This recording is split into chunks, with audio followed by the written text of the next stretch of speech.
All right, welcome to the wow. We already have a lot of people on here. They must want to see you, Coach. Coach, we got a lot of people on the show right from the get go. We're here with Coach Seubert, NFL Super Bowl champion. When I went to, I brought my son to the preseason. What is it the Giants do in the preseason? Like a meet and greet, right? No, it was I think is it Giants Fest? I don't know. But they had all the top guys, and I believe you were one of the guys that were as a part of that. And I was like, I know that I know that guy, but you know what my son's like? He's like, yeah, right. That's how you know how kids are, right? They don't believe it until they actually see it.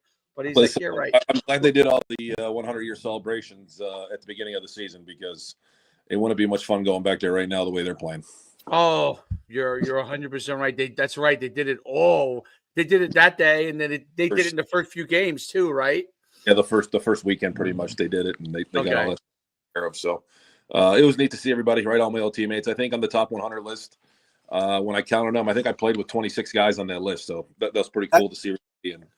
You were fortunate enough, Coach, to play in a really good time period and had some really nice runs. I mean, Dave and I were just talking about it off air. Like that O-line that beat the Patriots was one of, in my eyes, one of the best O-lines in the history of the game itself across the board collectively. So you're very fortunate. I was. I think I played for two pretty good coaches with Coach Fossil and Coach Coughlin. I had two really good offensive line coaches with Coach McNally and Coach Flaherty. Great teammates, great locker room, great offensive line guys. You know, we still bust chops to this day when we see each other on text messages, like we're little school kids making fun of each other. But special group. We loved each other. We love playing for each other. We love hanging out. We all have young kids, so our kids ain't young anymore, but we all had young kids. At the time, like collectively, they were all within the same age range where you could kind of, hey, dude, we can do more. Yeah. Right. And the ones that didn't have kids then, they have them now. So they're going through what we went through, 20 years ago. So you guys probably get a good chuckle out of that, right? You go through it, and now they have to go through it. Listen, it's O'Hara, right? So O'Hara had kids later in life, and he'd always be like, hey, do you want to go out tonight? I'm like, dude, I got 2 kids or 3 kids. They wake up. Those days are gone, brother. So the last couple of years, Snee and I have been busting his chops saying, hey, let's go out and get a beer, you know? Yeah. So he's in the same boat as we are now. So the life circle, right, of having fun and enjoying it.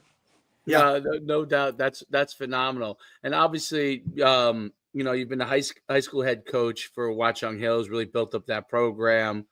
What were some of the initial things that you really wanted to bring from your playing experiences, obviously being at such a high level, to Watchung? And by the way, it translated, obviously, because you guys have had a lot of really good success. You really built the program up. Talk a little bit about that. I appreciate that. If you ever coach high school football, it's not easy, right? So I think I give more credit to my high school coaches now than I ever did when I played for them. I think going into Watchung Hills, the kids just need to believe in each other and believe in themselves. I don't think many people ever gave the Warriors a chance on the football field when I got there. And, I taught them how to believe in each other and believe in the team, and play your guts out on a Friday night, right? And lifting it. I think once the season starts, the work's already done, right? The hay's in the barn, however you want to say it.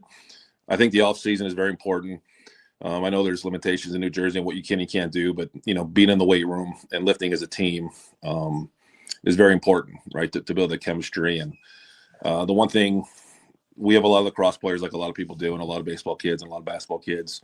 So working around kids' schedules, being flexible as a coach. Trust me, I was a three-sport athlete in high school, so I know it's not always football year-round. And did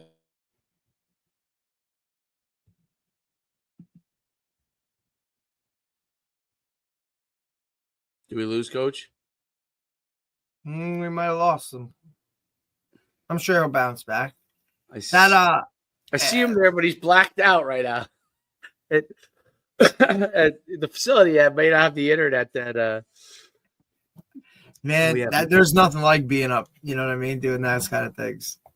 But look, you understand like initially what he's talking about like where you build that chemistry in the off season, and it's difficult as a head coach to get your full team together when you're not quote in season, right? Guys are doing other things. Like he said, there's limitations for here in New Jersey with the amount of time and all of those kind of things that you can kind of have with your guys, and to create that within, the weight room and just those types of things, it's difficult to get your team together outside of the season. And we know when you get to those higher levels, that's really what it's all about. Like your team is together all the time, whether you're lifting, whether you're working out, whether you're doing other things. It's hard in high school. Guys have other priorities. It's different seasons, right? Like we've been in programs where guys got to work, right? Like those types of things. It's really hard to build that chemistry. Yeah, there's no doubt. High school football team requires a lot of elements in order to build it up, and belief is what we started to talk about. I think is a big deal, like changing the mindset of going from whether you're middle of the road or not to becoming a really good program that wins. That's a lot of work at the to change it. Oh, we got Coach back here. So, hey, we thought you went out, Coach, and started hunting already. Listen, I don't know what happened. I declined a phone call on my phone, and next thing I know, I can't hear nothing. You're all right, Coach. You're all right. No problem. You were talking about belief in the weight room. Yeah, it's just that's what it is, right? Just getting the kids to believe in each other and find a way to compete on Friday nights. And I think having a little bit of success goes a long ways in high school kids. And if they believe they can do it on the field, compete and be competitive. Obviously, you want to win every game, but those first couple of years I was coaching, we were getting roped out there, right, to the big boys in Union and Elizabeth. They're beating us by 30 or 40 points. And then we started playing them tough, and then we started to beat them. So it's a process. It takes time. I think it comes down to your senior class in high school. I think if you have a good group of seniors that bought in at a young age and work their tails off when they're seniors, you're going to have a lot of guys competing and playing and competing for, starting time and playing on Friday nights, which helps. The more kids you can get on the field, the better, in my mind. I'm curious, Coach. Obviously, having played high school ball yourself in Wisconsin versus playing in coaching in New Jersey, what are like some of the similarities you see, across the board from where you grew up versus in those two states versus versus the differences? I don't know if people in Wisconsin are watching, but I truly believe Jersey football is better than Wisconsin football. Right. My parents come out. I have friends that come out to watch some of our games, and they say the game is faster, a little more physical. But then I watched the Wisconsin State Championships this last weekend online and stuff because one of my buddies coaches at high school that they're like 13-time state champs. They're good, but I just think we're a little faster. I think our kids are a little more developed out here, and the game's a little faster. So, but playing it, coaching it, it's still football, right? The biggest thing that over the years is the hitting and the contact and the tackling. Shit, I remember when I was a kid, right? Like you'd be nutcrackers and Oklahoma drills pretty much every day, twice a day. Every day. Like if you want to have a 2-a-day, you have to wait 6 hours to let the kids rest. But we have to adapt. We have to adjust. And you got to find ways to get the most work out of your time. And I think social media, huddle, my coaches in high school had to probably drive 20 minutes to get the film exchange. So it's just easier now than back then. I think that's a huge thing that's changed. The technology has been very, very obviously helpful to coaches to be able to get things done quicker, faster, be able to get more information to the players. And I've seen we talked about it a couple of times, like the Indiana coach, practice like an hour and 40 minutes. He's done, at the college level. Some high schools are starting to adopt similar philosophies, work fast, get things done, and so you don't kind of lose the interest. Is that as everything evolves, obviously tackling is obviously, like you just talked about, very, very different. What are some of the things that you kind of have really tried to, adapt within your program to kind of adapt to the times? I think, like you said, I think the shorter the better, right? I think even me as a coach, right after 2 hours, my ADD kicks in and I start losing focus. But if you can be detailed as a coach and have everything scripted and get out there and get your work in and get them off the field and get them back into the meeting room or watching film or stuff like that, right? I think with huddle or whatever you use and the end zone copy and the sideline copy, I think the kids learning the game of football is a big step of it. I don't know how much football I watched as a high school kid back in the 90s, right? So I think if you can watch, you didn't have the opportunity to do it, right? Like there was only one game on, right? Now you're seeing games, Thursday, Friday, Saturday, Sunday. I mean, and we're not talking one or two. You're talking a slew of games. Like these guys, or if they can't see it, they'll just go on, whatever, pull it up, and it's like, hey, here you go. And look, I don't think I ever saw a tight shot until I was in college, right? Like now high schools are like, hey, man, here's the tight shot. Here's the drone shot. Here's this shot. You're like, I got 50,000 camera angles on my phone, and you know what I mean? Like there's just more for them to access. That's it, right? And the more you can give them, the better. I wish they'd make it mandated where you have to exchange the end zone copy. I think I 100% agree with you. 100% agree with you. Get an offensive lineman and coaching the offensive. Come on. Like you can't go shit from that sideline copy, right? Like you need one tech, 3 tech, 5 tech. Bro, I don't know where he's at. They all look the same, right? And there should also, I feel like there should also be some level of like some of the tapes you get, you're like, whoa, buddy, like what are we looking at here? Like it's like not even worth it. Just throw it away. We'll figure it out from wherever. But that tight shot and the drone stuff, like wow, like.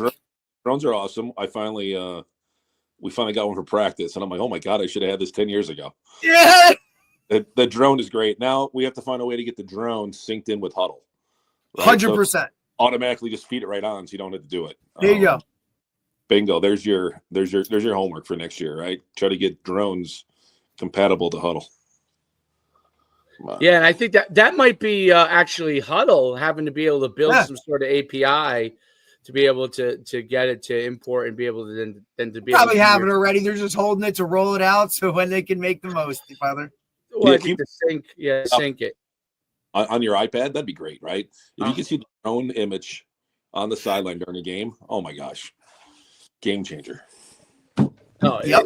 Absolutely. Well, I hope eventually everyone just does. To me, if they just do where you could actually talk to your quarterback or talk to your middle linebacker, in high school, and it's going to come because what they started, what they're starting to do there, it's just going to eventually get to there. And the other thing I thought was a great innovation, it was done for the deaf teams for Gallaudet, is but there's going to be different forms of it. I don't know exactly what the winner will be, but the ability, honestly, I know, look. You're probably a little bit old school. I'm a little old school, like teaching and all the kind of stuff in football. But the kids' attention spans are different, and I like the idea of them being able to see like what you almost see now and like flag. Hey, have the plays right up there. They understand their assignments. They know what they're supposed to do, and you're coaching them on technique in practice. You're coaching them on how they're supposed to do things, and they're not trying to spend all their time figuring out. The name of the play and where that play goes because of the name of the play, right? Like, and I think that has to. Gallaudet does it where they just have, because obviously they're deaf and they have the little window that comes down and has the play right on there, and then they're able to go right off of that. And I think those evolutions will continue to come. How it exactly looks, I'm not exactly sure, but I think those things are good because then we could spend a lot of time. First of all, you could do more scheme-wise. I really think you could do more scheme-wise. And you're teaching them what you're picking up, like for a lineman, okay, what your rules are, what you have to pick up, what type of blocking you have to be able to do, and, your double team, stuff like that, instead of always having to get them to remember that this play goes here. Because there are some kids that are really great at it. Some kids that could be really good players. It struggles, and you kind of slow down a little bit by that. If you're able to know where the play's going, know it, and focus on the technique and what you actually have to do, I think you can now focus on actually coaching them on what they have to do technique-wise, especially position-wise, and getting them much better at that, and as opposed to pure memorization. You know what I mean? I think talking to the quarterback would be huge, right? Not having to single in your plays or yell out numbers or bring them over to the sideline. I think I think baseball, right? Baseball, they did it. The catchers and the pitchers can have whatever. Yep. On the wrist and calling plays and doing all that other kind of stuff. Calling pitches, I should say. A quarterback and a linebacker before they would have done baseball. But we'll see. Like you said, I think the more technology, the better. And I get it, right? Like we all coached O-line before, right? Or we all about it. Like one kid don't know what they're doing, the play don't work. So right. Four kids might understand how to block down, but that fifth kid might have to be told, a little arrow going to the left or something. But yeah, and that's what I think. I think you could actually focus on teaching those elements of it, because some of the kids that you could have a kid that's actually talented, right? But he just can't get it. He has a hard time remembering to play. He has a hard time remembering what to do. And if there's a way for him, obviously, to be communicated a little bit easier or see it, right? Because everybody's different. Like, a lot of these kids now, because they play Madden. Visual, man. They're so visual. They're so visual, It's not natural for them to memorize. I mean, look, Dave, we all played with even guys in college, right? Like I can remember, man, he'd be a really good player, but I can't play him because he just doesn't, right? He might get it for a couple, but then he has that little blip or whatever. And it's like, that would just erase all of that. And now, because I'm a big, when you're thinking, you're slower. You know what I mean? So if now you can eliminate that having to think about it and just, okay, here, even if it's, hey, that guy may never look at it because he knows it, but just knowing it's there may take him to that next level where now everybody's cooking. That's true, man. Yeah, no, it's really cool. This year, last year, you playoff teams. I know last year you guys made a deep run, right? And I think, yeah, exactly. And when you have your better teams versus a team that's good, and as you kind of you're figuring out the evolution of your own program, what are some of the traits that you're looking to instill in your players that you think the better teams are getting, and then the teams behind that aren't?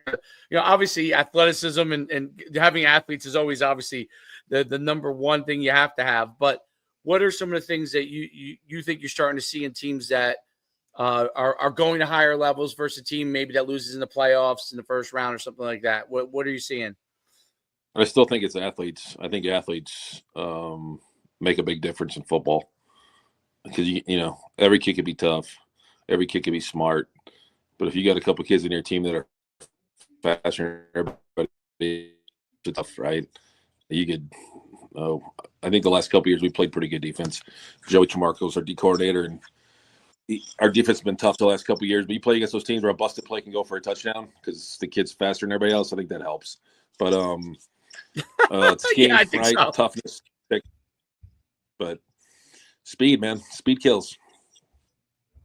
It's interesting hearing that from an offensive line guy as well, too, right? Because, everybody thinks let's pound it, let's do this, let's do that. But, when you hear that from an offensive line guy, it don't matter what we kind of do up here. If you're fast, it's over, right? So that's a little bit of a different take on it.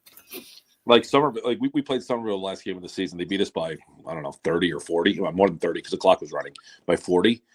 That running back they got, he's special, right? He's fast, he hits the hole, he's tough.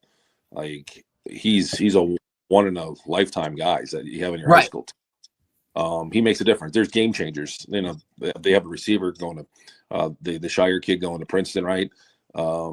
Fast, smart, physical receiver. But they're fast, and it was tough because who do you stop, right? Do you stop their quarterback and the receivers, or you try to stop the run and you're weak on the poison. Pick your poison. Either poison's pretty good. But, and you have your old traditional wing T teams that are always good. They always make runs in the playoffs because it's New Jersey and the weather gets shitty at the end of the year, right? So you have to be able to run the ball. Because sooner or later you're not going to be able to throw it, right? In November, like last Friday. Weather gets look, half the states having snow and half the states, you know what I mean? Rain, whatever, And Dave, we've talked about that, right? When it gets late in the season and it starts to get cold, if you can't run the football, control the clock, and do those types of things, I mean, look, you look at the teams that are still playing traditionally for what they are. They're going to run the ball, play good defense. You know, that's the type of teams that win, at least here in Jersey, because like you said, coach, the weather gets shitty. Nobody wants to freaking hit in when it's cold, like hell no. And it's kind of part of it, you know? And I mean, we're finished up now. Florida's still got, 2 more games, 3 more games to go. Like they could give a shit less. They'll play till Christmas down there, dude. Like it's wild. Yeah, it's you need to run the football. Like if you look at Group 5, right? You have Union City and Toms River North. You can get to see Toms River North play, but I imagine they run the football though. Union City runs the football. We all know that. So I mean, they chuck it a little bit. Union City, Wilbur, he's out there going wing T, old school, freaking eye power into it. Although I have seen him throw more than he ever has, but again, defense. Like he has an enormous amount of shutouts on his, within his game. I mean, you guys railed off shutouts like 3 in a row. You know what I mean? I mean, you gave up 24 points in the first. 1, 2, 3, 4. It's just 6 games, 7 games. Like it's defense. Defense. That's what stuff goes. Run the ball, control the clock. That's New Jersey. I would imagine that's kind of Wisconsin as well. I think that's everywhere. I think that's what the NFL needs to get back to. Right? Control the football. Don't turn it over. Play good defense. Right. And Dave, we've talked about it. We're starting to see that more, right? Like you're seeing fullbacks again. Like fullback, tight end. Run the football. Run the football. Run the football. Because Michigan said it last year, right? When they won a national championship, running the ball. And I think teams, Dave and I have talked about it. I mean, I've said it for a long time. Guys are now recruiting defenses to stop the pass. And like you said, tackling has been kind of, I don't want to say taken out of the game, but it's not the emphasis, right? Like you're not seeing highlights on ESPN where there's an entire segment of people just getting blasted. That doesn't happen anymore. That's not the game anymore. Everybody went to the spread offenses. Now you have to recruit different defensively. Now, if you flip that switch and start running the ball coming downhill all the time, and look, we just had, Jerry Seymour, who's a really, high level running backs coach down in South Florida. The first thing he talked about was I teach my guys get north and south right now, like vertical. That's it. Downhill, coming at guys because defenses just aren't equipped to handle that anymore. How many times do you see 3 true linebackers on the field for all three downs? It's not what it was. But you now see it starting to come back a little bit. Fullbacks, true tight ends again, like not, Jimmy Grahams of the world or those pass catchers, right? Guys are coming back in and getting attached. I think it's something that's like, it's interesting to see how it evolves, through the years of, hey, it used to be this, now it's coming back to or developing into this. And if you don't change with those times as far as a coach and adapt to what your players are really good at, I think you're kind of paddling upstream. Yeah, it's just the football keeps evolving, right? That's the game of football. Offenses do something, defenses change, offenses change back, and the defenses change back. I think that's kind of the way it rolls. But I love gap scheme football, right? Power trap, counter. If you have the right team, you can do it. You need a tight end, you need a fullback. We don't always have that, so we always can't do that, but we try. We try our hardest. I think that part doesn't go away, and 100% with the coolest thing about football is how the continuous evolution of what happens. Like when all of a sudden the spread and the air raid becomes a big thing, and now the defenses combat it by putting all these fast guys on the field, and then now coaches are starting to realize, okay, they're gonna have all these fast guys on the field.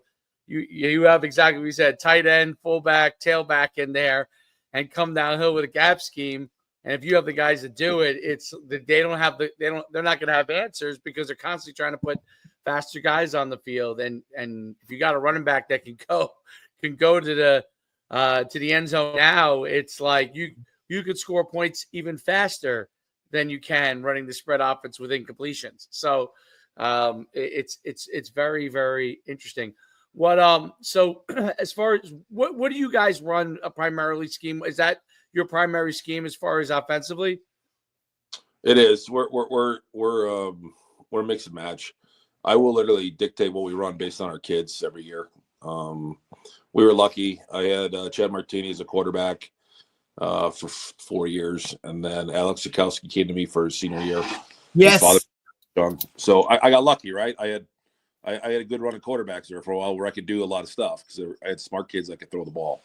Now looking at the program, we don't have, per se, a true quarterback, so we're gonna have to adjust, right? What is that? Now you can say wing T, you can say triple, you can say spread. It's all the same shit, right? Like I might call it 36 power, you might call it gap on, whatever. So football's football. We will find what works the best over the course of like the first month of the summer with the kids that we have and how they grow and how they develop, and maybe some kid moves to town, maybe not.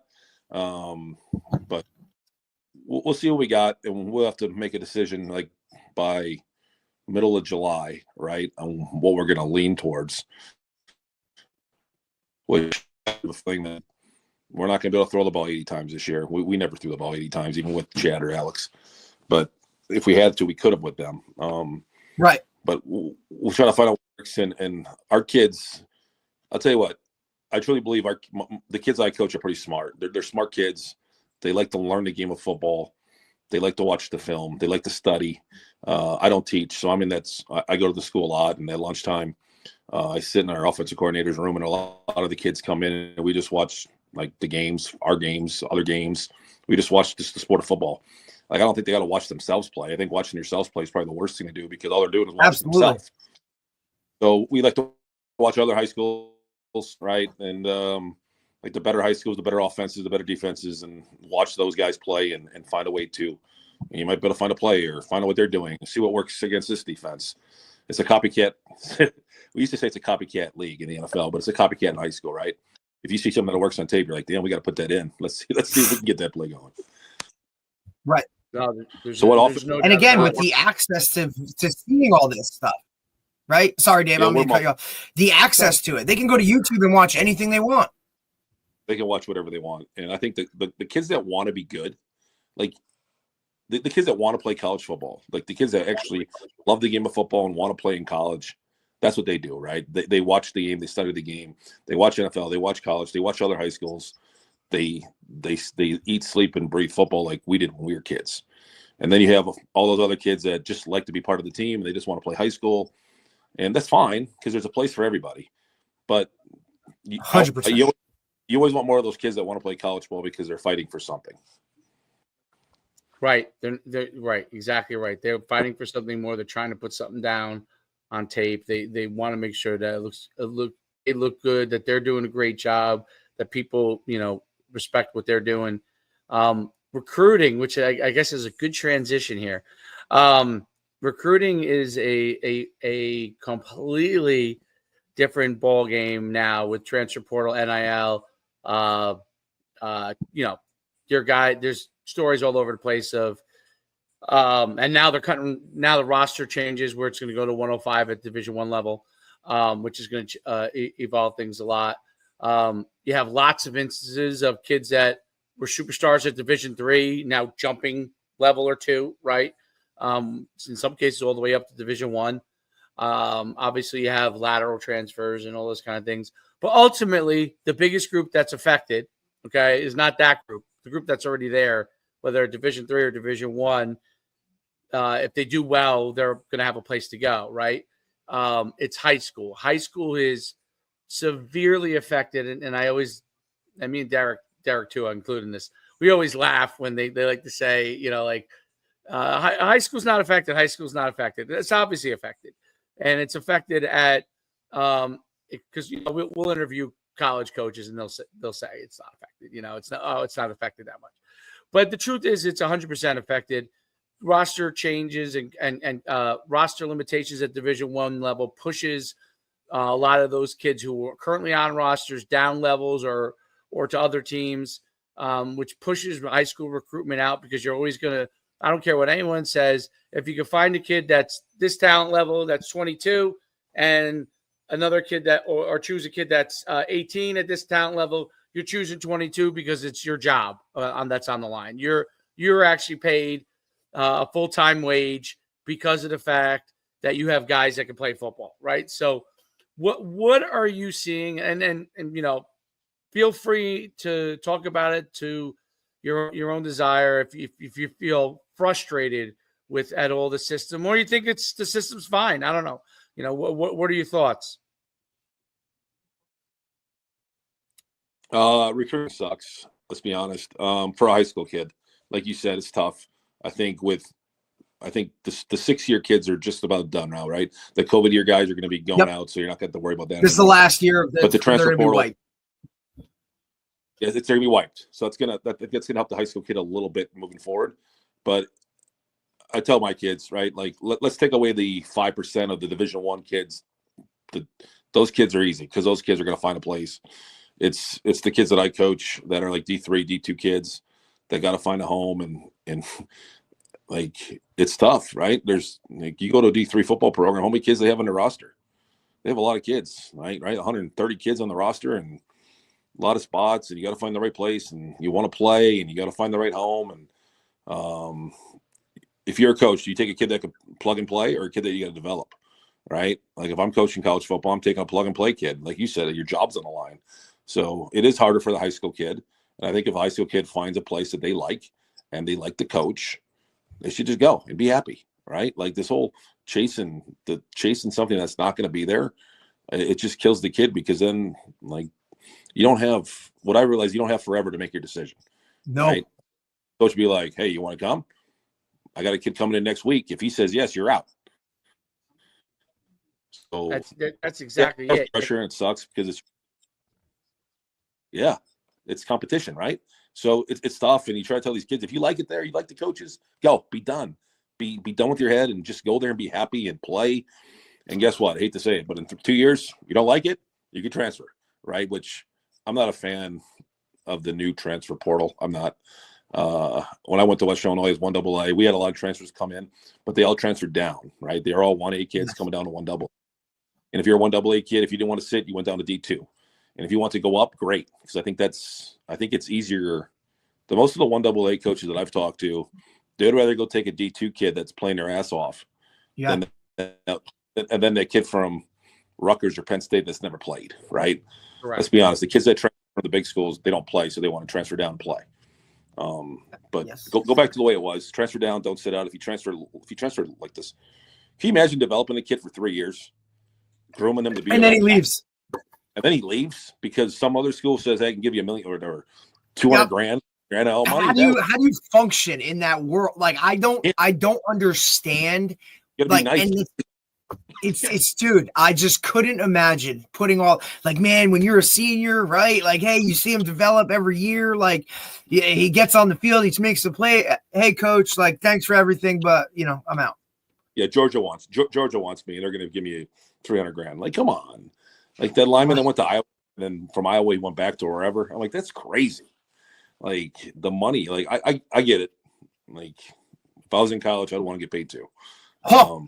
But find a way to make it where you have to graduate or play 3 years for that team before you get a dime, right? Hey, your junior year, this is what you get, not your freshman year.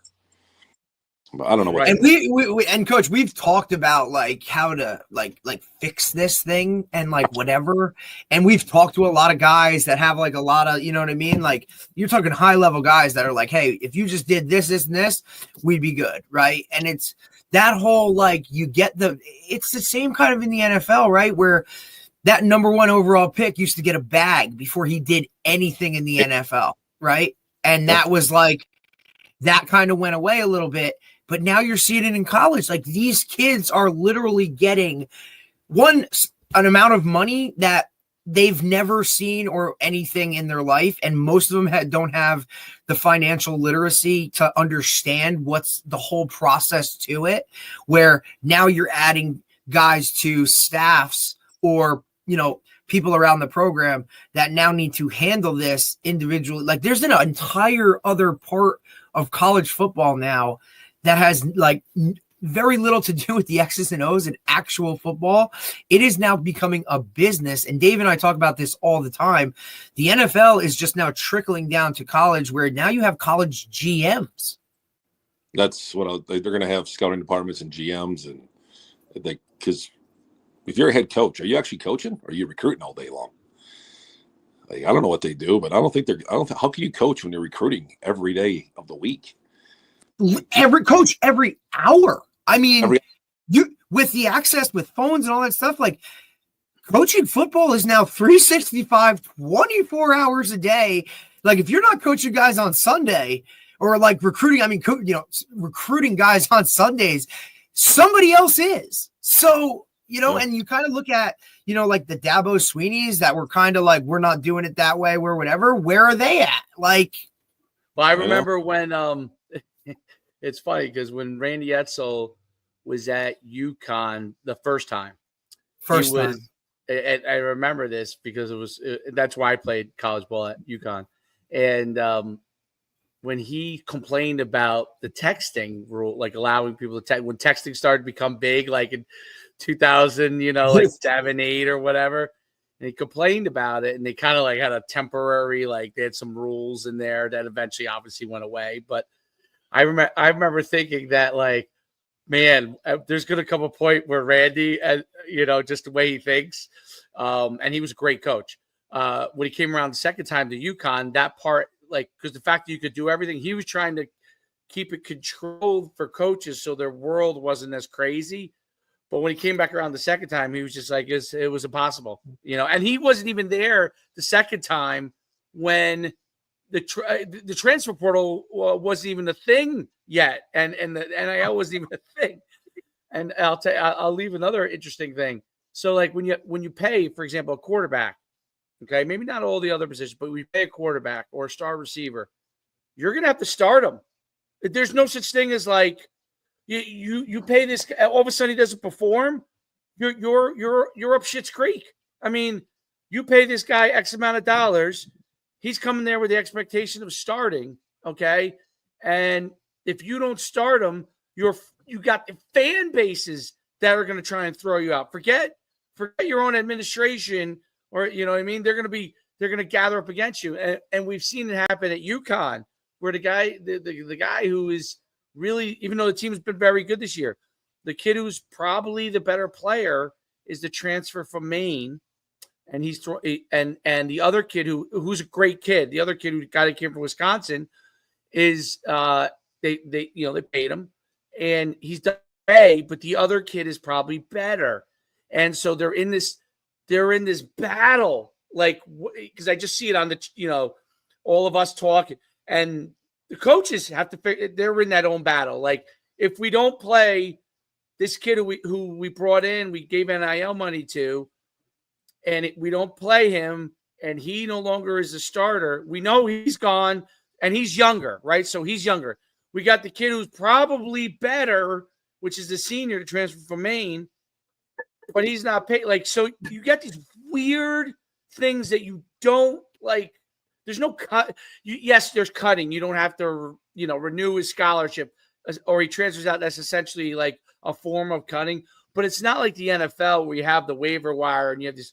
So it just makes it so much more convoluted, because within your own games, week to week, you may not be able to actually do what's best for your team, or you really have to have guts as a coach to do it. You know what I mean? It requires a certain level of guts to make that decision, knowing that your kid that you paid, he could be your quarterback for the next 2 years because he's younger, okay? But right now, he's not as good as the older guy. Like, it's just a really, really messed up dynamic, right? And how do you have that conversation? You're doing well, but right now, this guy's better than you, but we think that you're going to be the guy, So to me, it's a conundrum. You're going to easily see teams go like what's happened to Florida State. 10-0 or whatever they were, 11-1 or 12, whatever they were, and then next year 1 win. I think you're going to see that quite often, more and more, because one year you figure it out, you get it all right, and the next year you don't. Yeah, I don't know, man. I wouldn't want to coach college football right now. I think hell no. Listen, the only kid because I know his uncle, Arch Manning, right? Right. Like, he's the guy. I think he's the guy. He knows it. He's waiting his turn. He's going to get his turn. He's going to be the guy. these kids want to play like instantly, but maybe you're It's the not ready. rarity. He's the rarity. Freshman comes in, gets all this money to come in as a freshman, but you're not. It's hard to play as a freshman. It's hard. I don't care if you're a freshman in high school, a freshman in college, or a rookie in the NFL. It's not easy, right? Learning for a year is not the worst thing in the world. Like, take your money, be happy, learn for a year, and go play your ass off. It's just ego. That's what it comes down to, like misplaced ego. Like use that to fuel you to get to fight and try and get better. Like it's just so, and you start to see it now, right? Like your Alabamas of the world, that guy who we already know is going to be an All-American, but he's sitting behind another All-American until his turn comes, is now going to bounce and leave and go to a Tulane because they can give him a bag and he can play now. Like the whole, like, wait my turn and then go win a title if we're all here, right? Like, nope, sorry, I'm not willing to jump on a special team for 2 years because, I'm the guy and I need to be in that spotlight, or, it's about my draft status rather than like, let's go win a national championship. I think that's something that's just so different, like sacrificing for your team and those types of things. And you see it trickle down a little bit into high school, but that's mostly like off the field moms and dads pushing an issue, whereas the player himself still wants to play this game. They're just being told, and it's unfortunate that that's what they see on social media.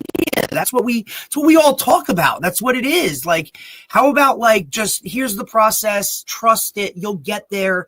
But you need to be a little patient right now. Go learn some more things so that when you are that guy, you're better. It's difficult.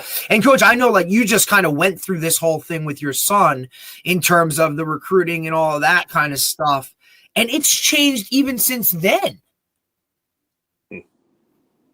It's just, it's different, man. Listen, my kid is like, no, he's just like any other kid, right? He wanted to play big time football, but he was undersized. I love him to death. Hell of a football player. He could play center, play guard, whatever. But he's 6 foot tall, right? So he's short. So he did I want to go walk on at a big school to see if I can do it. So he walked on at Rutgers, which is great. He had a great experience. He went there for a semester, and then he transferred to ESU. He ended up starting at left guard for ESU this year. And he's a kid. And if he wasn't my kid, I coached him too. So like, he needs to play to have fun. Like he's not a kid where he's not gonna play for 4 years because he's at a school where he's not gonna play at. Now he'd been fine if he would have sat 2 years at Rutgers and played his junior year, he would have been happy with that. But he never would have played there. He wasn't big enough. So he wanted to play. He made the right decision, and he's having a blast. But I think every kid sometimes has to figure that out themselves. You know what I mean? Coach, I'm with you. And kudos for you of how you manage that whole situation, because that can be tough. And I did the same. I transferred down, different type of situation. But sometimes you got to learn it by going through the fire, right? Listen, when I came out of high school a long time ago, totally different, right? Like nobody offered me but Western Illinois. I didn't have any choices. Yeah. Right. But when Western said, hey, come down for a visit, we'll give you a scholarship. I'm like, okay, where's Western Illinois? I didn't even know where it was.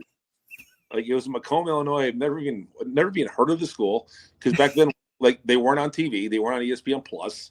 There was no social media, so I go down there, right? I'm not gonna. The older guys got me drunk, right? Yeah. I always hung with the guys at the bar. I said, I love this place. That's right. And I had a blast, right? I played tight end, I played guard, I played tackle. I had a blast. I didn't know I was going to play in the NFL. Like I still didn't know I was going to play in the NFL to this day. But I enjoyed my teammates. It was football. We had good teams. We competed, and the rest is rest, right? Like school's school, football's football. Go somewhere, enjoy it, have fun, and play.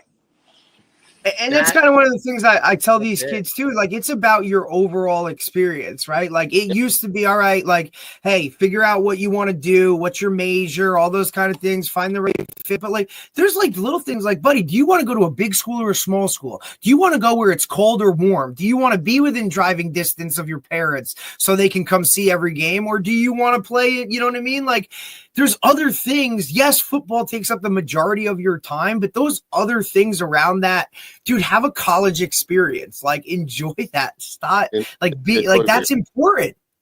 Yeah, it is. Because it goes quick, right? And it goes way too quick. And when those 4 years are up, right, your real life starts. Oh, damn. Like, oh, damn. Like, what am I going to do? Like, what am I going to do? August, you're not putting a helmet on anymore, buddy. That's a very difficult adjustment, having to not have that structure of, come August, I'm putting a helmet on. Since you were second grade, third grade for most of these kids, or some of these, at least a lot of these guys, like, that's a realization of like, what am I going to do? How am I going to fill this time?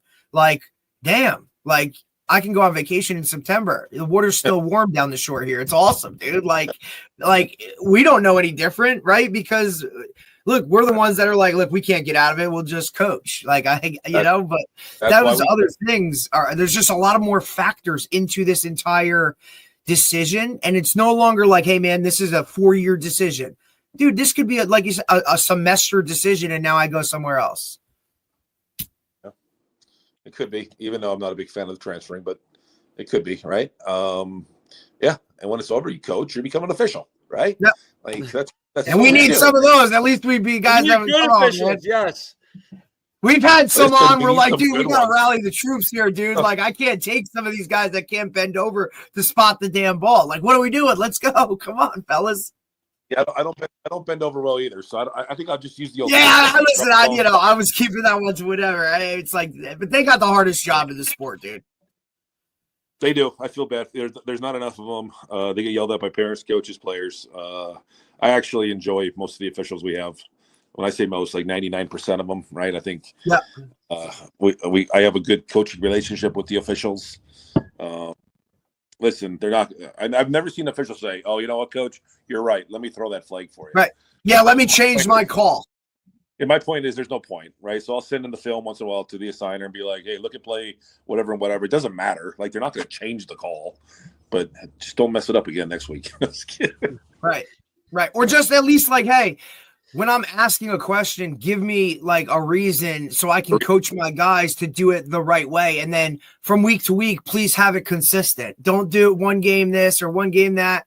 I mean, and look, we could sit here and do it. Like you said, they have the hardest gig in the world. Like, they're hearing it from every other person. There's a reason they park closer to the field and get in and get out real quick, right? Like, it just is the way it is. And there's not a lot of them. Dave, we've had these conversations even from the highest level, where guys like screw up, and it's like, I mean, okay, like, but like, make mistakes are made. I never understood the coach or the guy that's harping on the hold that happened 5 plays ago. Like, dude, what are we doing? Like, the only move thing I on, do bro. think that officials need to get as a whole, and I think they need more training on this, is to get a little tougher skin, because you know, just the coach. And you got it bad right now, Dave. You got it bad right now, coaching 9U. Coach, he's coaching his 9-year-old son, man. But I'm saying as a whole, because I see it so much. They got to get tougher skin in the sense, yeah, that's true. They have to get tougher skin in the sense that, guess what? Coaches are going to be upset when you make a call. Now, if a guy harps on it, okay, you know, throw a flag on him. If he keeps badgering you, you know, up and down the sidelines, I get that. I understand that. There's a point. But, like, a guy gets mad at a call, and then there are guys that will literally throw a flag or give you a tack just because you're mad. Like, literally because you're mad that you thought the call was bad. Like, you're supposed to agree with a bad call, in your opinion. That part, I think officials need training on. I think they need better training on the fact that they need to block out the noise.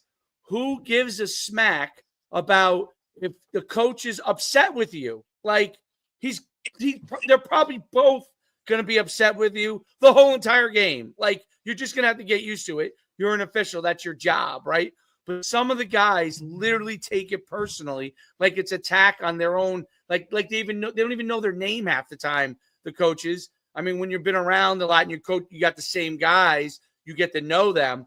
But for the most part, like you have to be able to have tough enough skin, and it goes all the way up the levels. I see it even in the NFL, right? Like, oh hell yeah, you got to have tough enough skin that you can't let the fact that a coach is upset with something be able to all of a sudden you become punitive in your officiating, meaning not just throwing a tech or unsportsmanlike penalty or something like that, but on the sideline, but also in your next call, like looking for a holding because you're mad. Like how many times you see those kind of things happen? Now, there's a lot of great officials who don't do that, but they have to figure out with the guys that struggle with that, how to get them to be able to start to block those things out, because the truth is it affects the game and it's unnecessary. Just like the coach who badgers them is unnecessary.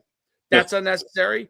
And it's unnecessary for them to take it personally if, Coach Seubert goes and says, hey, man, that's a bad call. And then all of a sudden you get a holding call on you the next play because you're angry about the other call. You know what I mean? So you're right. That part to me is that has to improve in officiating, because then officials will be more comfortable becoming officials. Right now, it's a situation where guys are leaving the game because they think to themselves, I'm not going to be yelled at. I'm not going to be able to there has to be some training, because there are a lot of people that could be great officials that either don't go into it or don't feel like they're going to get trained to the point where they know how to handle it. Not everybody knows how to handle it. You got to train them how to handle it. Like anything else, and if you want to be good at it, you want to be good in all aspects of it, right? Like some guys I feel like they're good officials, but they cannot be a side judge on the sideline where that coach is right here all day, every day, right? Some guys are better leaders in terms of I can handle the whole thing. So you put on a white hat, buddy, stay in the middle, and you're good. I mean, right. And coach, you just stay out there, brother. And coach, I'm sure you saw it, right, as being an offensive lineman in the interior where most of that stuff is going on and happening, where, look, they could call holding every can play if they wanted to, brother. Like, what are we talking about here? Like, it's a give and take process, and it's that's part of the whole thing. Like some people just don't have what it takes to be that and be badgered and still have a level of, I still have to do my job, even with all of this happening behind me. And the give and the take, come on, man, pull your pants down over your knees, bro. Like, what do they see on Sundays, dude? What do they see on Saturday? Like, let's worry about holding instead of whether my man's knees are covered or not. Like, come on. Eye black and knees. Like I said, how about the kids just sign a waiver saying if my knees get hurt, it's on me, not on you. It's on me, 100%. Like, if I want to put the eye black, like I'm fucking Braveheart out here, dude. Like, leave me alone. Like they do it in every other sport. Lacrosse kids can paint their faces, right? Like football, they're like one line, can't go across the nose. I'm like, yeah. Does it matter? Does that affect the game?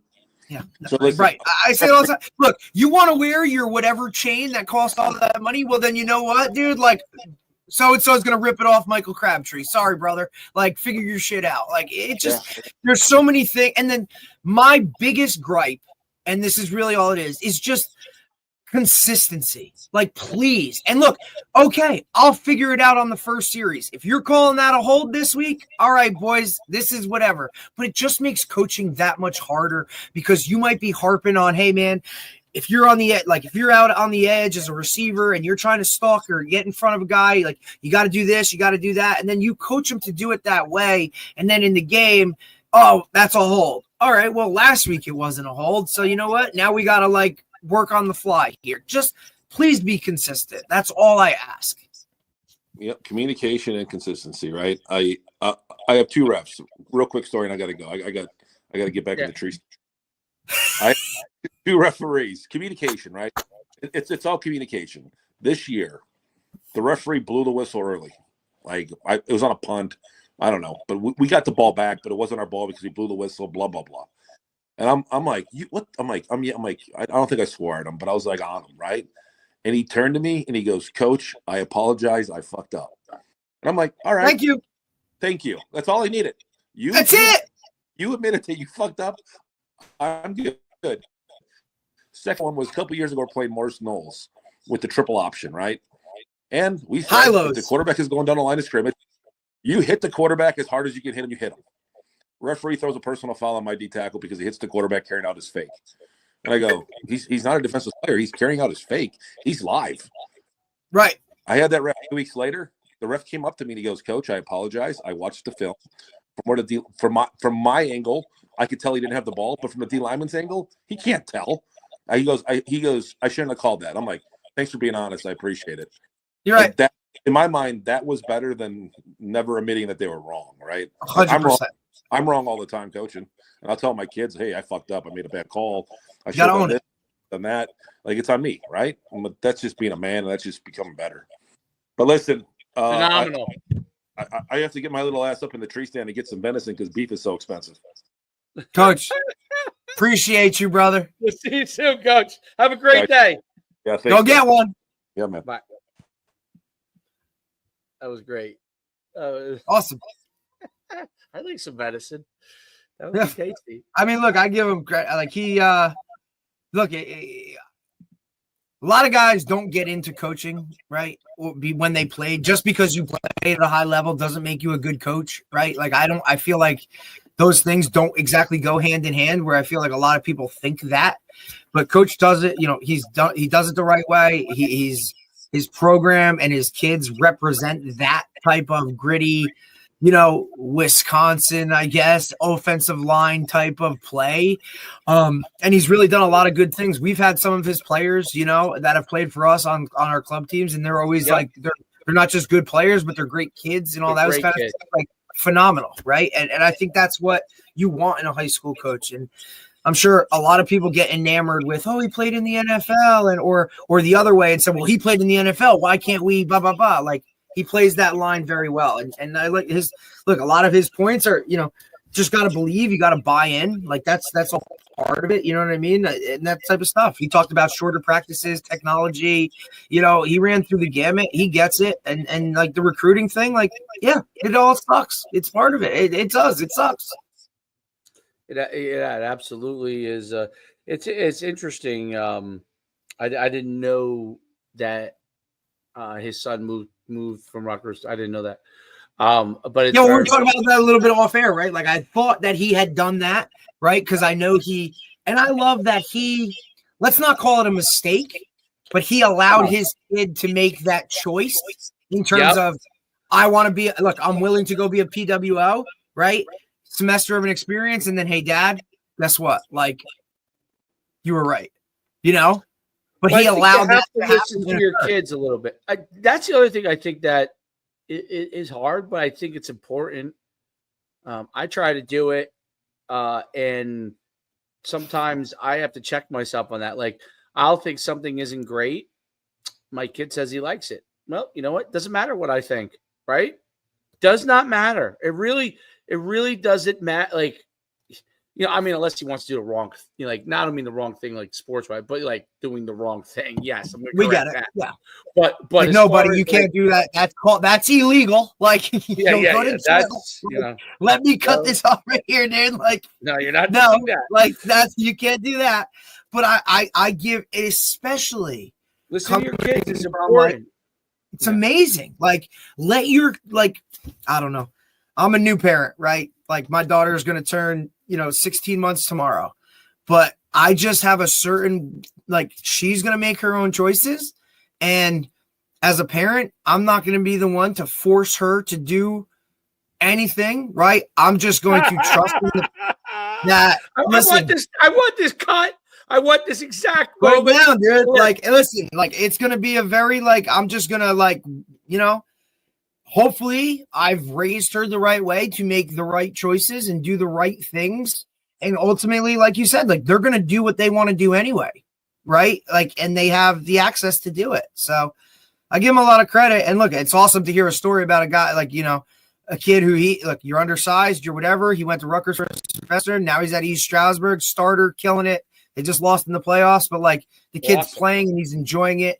And he's realized that. That's like a maturity thing, like on and off the field, that I wish some of our guys would catch up with. But like you said, sometimes you have to go through the fire to figure out that it's really hot. That's a great point. Ooh, I like that one. Yeah, go through. Like, I'm burnt. Oh, damn. And I hope he gets a damn deer. Maybe one day he'll invite. Could you imagine that group chat with his giant offensive line guys? Could you imagine that? Chris Snead, David Deal, O'Hara. Like, dude, come on, bro. Like that. What's flying in that group chat is when we talk about locker room talk. Like, keep those messages, buddy. But that's awesome. You have that with some of your guys. I have that with some of my guys who I played with. And these guys that just jump from school to school to school, I don't know if they have that, dude. Like, they might have that NIL money, but that's a lonely world. Some of the kids may not. So that's the one thing about how society evolves a little bit. They don't care. I don't know if all of them care. That's what I'm saying. They don't care. I got 5 cars, and there are some of these kids, and I got to jump off. But some of these kids look at it as like just more friends in my friend group. I don't know if that makes sense, but I'm serious. Like, they like having a lot of friends, Now, when you get older, that becomes less of a thing. But I think I know it sounds crazy, you know what I'm saying? But like, oh, now I have this group of friends over here, and I have this group of friends over here. Like, I just think they think about it a little bit differently. It's like a numbers game. It's like, how many clicks, how many likes can I get? Yeah, I'm in this click and I'm on this click, and it's like, how many friends can I get? Like, dude, I don't know. We don't think that way, but that's kind of I just see like how some of the kids they like it. You know what I mean? They do like it. Like, and also different. I feel like Troy's age, right? Like that middle school-ish, early high school, that really matters. Like, your friends matter, right? Like, you're trying to be in the cool group or whatever. This is my basketball group. This is my baseball group. This is my football friends. This is my private school friends. These are my public school friends. Nope. These are my friends from the place when I go on vacation. Like, I think a lot of kids are like that now. You remember, it was hard for us to have that because we couldn't just shoot a text, dude. Correct. Like, we couldn't just message them social media. Like, we had to like pick up a phone, like, hello, Mrs. So-and-so, is Tommy home? And they have the ability to, like, bro, they can sit there and FaceTime with each other, and that is like hanging out. Like, they're playing video games with each other while sitting at home. Video games, Derek. We didn't do that. We had to get together, and Nintendo 64 had 4 controllers coming out of it, and we were shoulder to freaking shoulder, dude, like gaming it up in somebody's basement with Napster playing. Let's go. Like, if me and you wanted to play together, we could be. Hey man, let's go. Talking, playing. You could have a friend in California, dude, and you could see him, know what he looks like, hang out with him. Like, we don't need to. For me. It's weird for me, but they love it. I get, and look, we loved weird, like, things that our parents were like, that's weird shit. Like, we liked it too. They're like, so it's just, dude, it's how life works. It's crazy. Right. No, there's no. All right, man. All right. I'll talk to you later, bro. Great one. All right, go later.